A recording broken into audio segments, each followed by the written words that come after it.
Buenas tardes, mi nombre es Shalom Leocadio Zacarías, alumna de la Universidad Autónoma de Guerrero, Facultad de Medicina. La materia es Patología, impartida por la doctora Ochoa Núñez María Cristina. El tema a exponer es inhibición por contacto, neurofibromatosis de tipo 2 y poliposis colónica adenomatosa. Soy integrante del equipo 3 del grupo 305. Inhibición por contacto, neurofibromatosis de tipo 2 y poliposis colónica adenomatosa.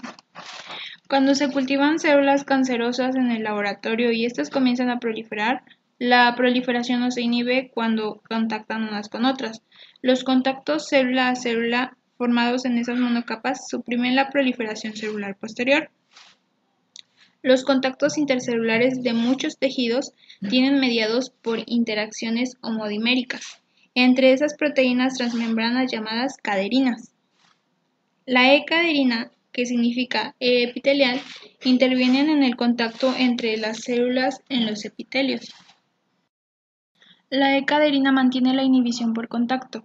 Se conocen dos mecanismos para explicar cómo la E-caderina mantiene la inhibición por contacto. Un mecanismo viene mediado por el gen supresor de tumores, neurofibromatosis. Su producto, la neurofibrina 2, que se suele llamar merlina. Esta actúa distal a la E-caderina en una vía de transmisión de señales que ayuda a mantener la inhibición por contacto. Se sabe que la pérdida homocigota de neurofibromatosis causa tumores neurales y las mutaciones en línea germinal de neurofibromatosis se asocia a un trastorno hereditario que predispone a la aparición de tumores llamado neurofibromatosis de tipo 2. El segundo mecanismo mediante el cual la E-caderina puede regular la inhibición por contacto es mediante su capacidad de unirse a la beta-catenina, proteína transmisora de señales como es la WNT. El papel de poliposis colónica adenomatosa en la regulación de estabilidad y la función de la beta-catenina.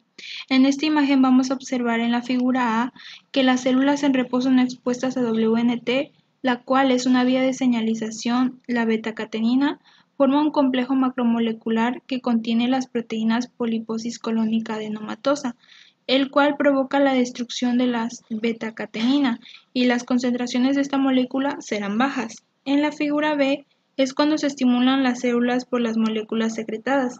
El complejo de destrucción se va a desactivar, el cual va a generar que la beta-catenina no se degrade y se transloque al núcleo, donde se une al TCF, que es un factor de transcripción que activa varios genes vinculados al ciclo celular. En la figura C vemos que cuando la liposis colónica adenomatosa está mutado o ausente, no tiene lugar la destrucción de la beta-catenina.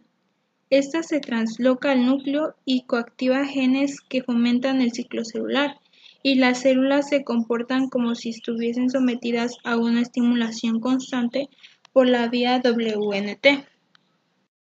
Alteraciones del metabolismo celular. Incluso cuando disponen de gran cantidad de oxígeno, las células cancerosas muestran una forma especial de metabolismo celular, caracterizado por altos niveles de captación de glucosa y aumento de la conversión de glucosa a lactosa, lo que se conoce como fermentación en un proceso denominado glucólisis. Metabolismo y crecimiento celular. En la figura observamos que las células quiescentes dependen principalmente del ciclo de Krebs para producir trifosfato de adenosina. Si se someten en ayuno, se inicia autofagia, es decir, una autoingesta. En este caso será de lípidos, para aportar una fuente de combustible. Cuando se estimulan por factores de crecimiento, las células normales nos van a regular de forma importante la captación de glucosa y glutamina, los cuales van a aportar una fuente de carbono para la síntesis de nucleótidos, proteínas y lípidos, mientras que el oncogen viral homólogo de mielocitomatosis desregula estas vías metabólicas y además producen alteraciones que se denominan efecto de Warburg. Autofagia.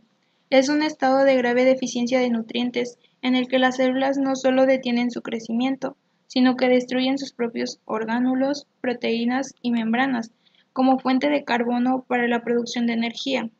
Si esta adaptación falla, las células mueren. A menudo, las células tumorales son capaces de crecer en condiciones ambientales marginales, sin poner en marcha la autofagia, lo que sugiere que las vías que inducen a la misma están alteradas.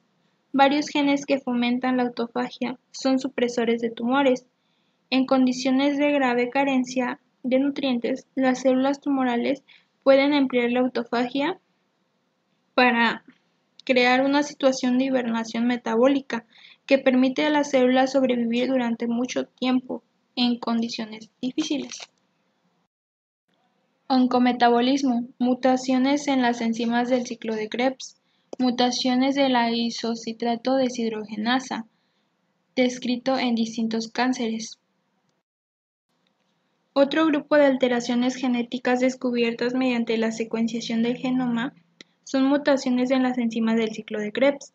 Las que más interés han generado son las mutaciones de la isocitrato deshidrogenasa, porque han revelado un nuevo mecanismo de la oncogenia llamado oncometabolismo.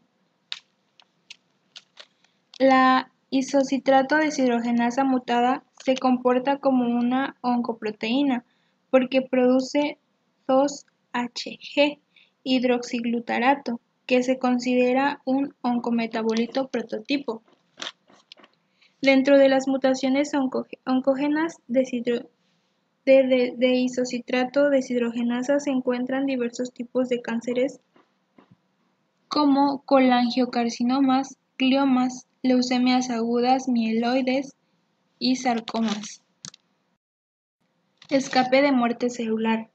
Las células tumorales suelen contener mutaciones en los genes reguladores de la apoptosis, lo que las hacen resistentes a la muerte celular.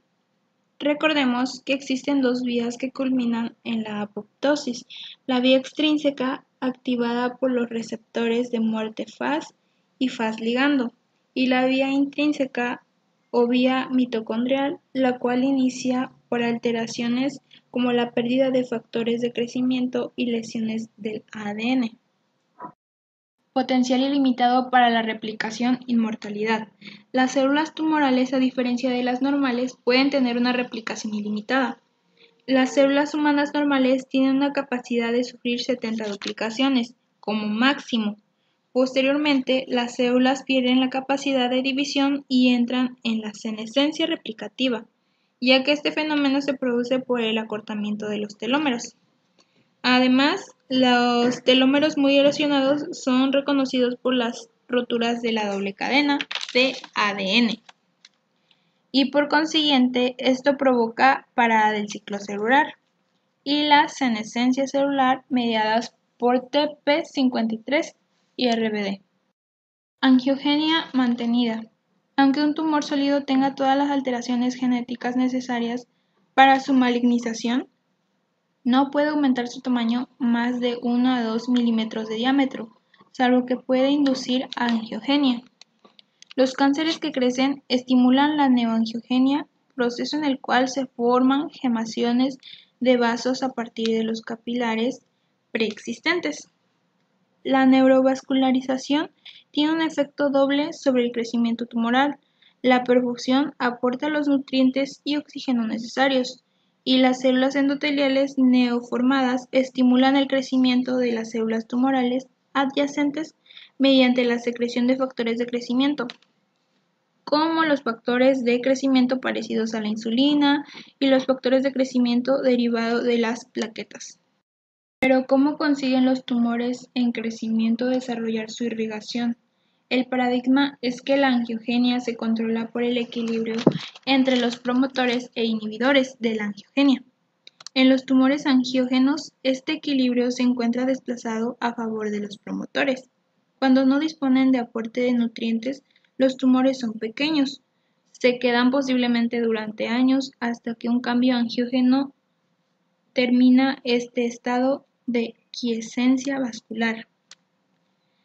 La base molecular de este cambio angiógeno implica un aumento de la producción de factores angiógenos o pérdida de inhibidores angiógenos. Estos factores pueden producirlos las propias células tumorales o células inflamatorias. Por ejemplo, los macrófagos o células estromales residentes, por ejemplo, fibroblastos asociados al tumor.